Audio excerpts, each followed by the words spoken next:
अस्सलाम वालेकुम viewers, kitchen लज़्ज़त में आपका इस्तकबाल है। आज हम बना रहे हैं एक बहुत ही यूनिक सा स्नैक, टी टाइम स्नैक भी इसे आप कह सकते हैं। इसे आप मील के साथ भी खा सकते हैं, फ्राइड राइस के साथ खा सकते हैं, पराठों के साथ ले सकते हैं, पूरी के साथ खा सकते हैं। तो चलिए बनाते हैं। बहुत ही अच्छा सा एक गेहूं के आटे और कोरिएंडर का ये स्नैक है, हेल्दीएस्ट स्नैक है।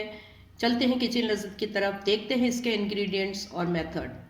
कोरिएंडर एक स्नैक्स बनाने के लिए मैंने यहाँ पर लिया है कोरिएंडर और इसको बारीक काट लिया, अच्छी तरीके से धो के। मोटी डंडियाँ मैंने निकाल दी हैं और जो छोटी छोटी इसके अंदर डंडियाँ होती हैं वो मैंने रखी है। 1 ऑनियन लिया है जिसको बारीक चॉप कर लिया है। ये बनाऊंगी मैं गेहूं के आटे में, तो यहाँ पर मैंने 1 कप गेहूं का आटा लिया है। साथ ही यहाँ मैंने ली है मूंग दाल, जिसको कि आधे घंटे भिगो लिया है। इसको मैं हल्का सा ग्राइंड करूँगी, बहुत ज़्यादा पेस्ट नहीं बनाऊँगी, हल्का सा ग्राइंड करूँगी।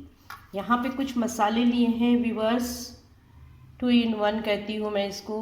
ये न सिर्फ मज़ा बढ़ाते हैं बल्कि डाइजेशन के काम भी आते हैं। धनिया है 1 teaspoon, half tea spoon cumene powder है, और यहाँ पर मैंने लिया है अजवाइन 1 टीस्पून, जिसको अच्छी तरीके से मसल लिया है। सॉल्ट जायके के मुताबिक जाएगा और हल्दी जाएगी। ग्रीन चिली को हम बारीक काट के डालेंगे। तो चलिए तैयार करते हैं। बहुत ही इजी प्रोसेस है इसका, देखते रहिए। देखिए यहाँ पर मैं बैटर तैयार कर रही हूँ। मैंने गेहूं का आटा लिया है, 1 कप है ये। छान के लीजिएगा और कोशिश करिए कि आशीर्वाद आटा हो। अगर आशीर्वाद आटा नहीं है आपके पास तो 2 बार छान के लीजिएगा आटे को गेहूं के, ताकि वो बारीक हो जाए। और अब मैं इसमें डालूँगी कुछ चीज़ें, इसको भी आप नोट कर लीजिए इंग्रेडिएंट में।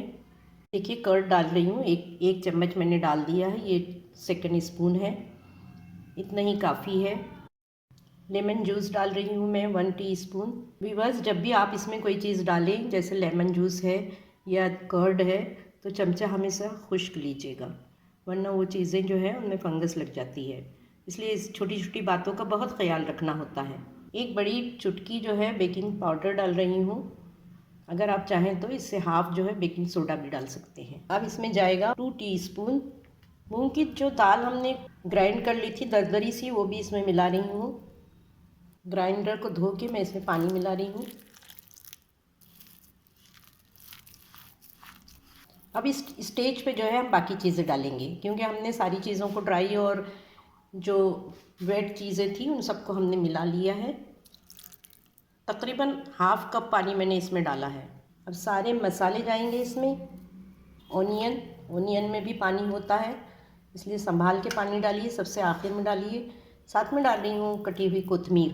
देखिए अब सबको जो है हमें अच्छी तरीके से मसल लेना है, मिक्स करना है, ताकि जो पानी वगैरह है प्याज का वो सारा निकल आए। और हमें जब बैटर तैयार करना है तो उसकी कंसिस्टेंसी रखने के लिए हमें पता चल जाए कि हमें कितना लिक्विड इसमें डालना है। अगर आप इसको इस तरीके से नहीं मिक्स करेंगे और पानी डालते रहेंगे तो बैटर पतला हो जाएगा, इसका ख्याल रखिए। अब हम इसमें लिक्विड डालेंगे, नॉर्मल वाटर डालना है हमें, ताकि एक वांटेड कंसिस्टेंसी है हमें मिल जाए। देखिए ये जो कंसिस्टेंसी है बिल्कुल सही है इसकी, ऐसी इसकी कंसिस्टेंसी होनी चाहिए कि गिराने से जो है इजीली गिर जाए। बहुत ज़्यादा पतला या बहुत ज़्यादा मोटा मत रखिए। अब हम इसका अगला प्रोसेस करते हैं। देखिए यहाँ पर बेकिंग मोल्ड में मैंने डाल दिया है सारा बैटर, और इस मोल्ड को जो अच्छी तरीके से ग्रीस कीजिएगा, इसके किनारों को भी अच्छी तरीके से तेल लगाइए ताकि ये इजीली निकल आए। अब मैं इसके ऊपर थोड़ा सा गार्निशिंग के लिए डालूँगी कलौंजी की बीज। यहाँ मैंने पानी डाला है इसके अंदर एक भगोने में, और इस पर मैंने एक जाली रख दी है। इसके बाद मैंने ये ऊपर से एक जाली रखी है। अगर आपके पास स्टैंड जाली नहीं है तो आप कोई भी थाली रख सकते हैं, इस पर आपको ये जाली रखनी है। इसको उबलने देंगे पहले अच्छी तरीके से, नीचे के पानी में जोश आ जाए और अच्छी सी भाप बन जाए। इसके ऊपर हम फिर ये अपना बेकिंग मोल्ड रखेंगे। देखिए स्टीमर में बहुत अच्छी भाप आ गई है। अब मैं इसको ढाँप रही हूँ।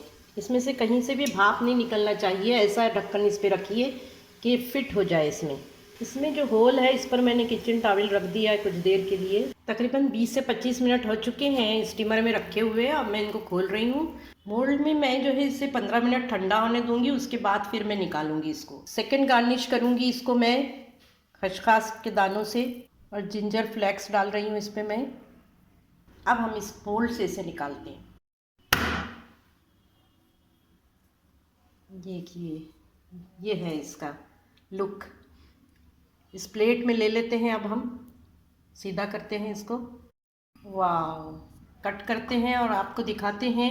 मुझे तो स्टीम ही पसंद है, लेकिन आपको अगर पसंद है तो इसको आप शैलो फ्राई कर सकते हैं। मैं दोनों तरीके से आपको दिखाऊंगी।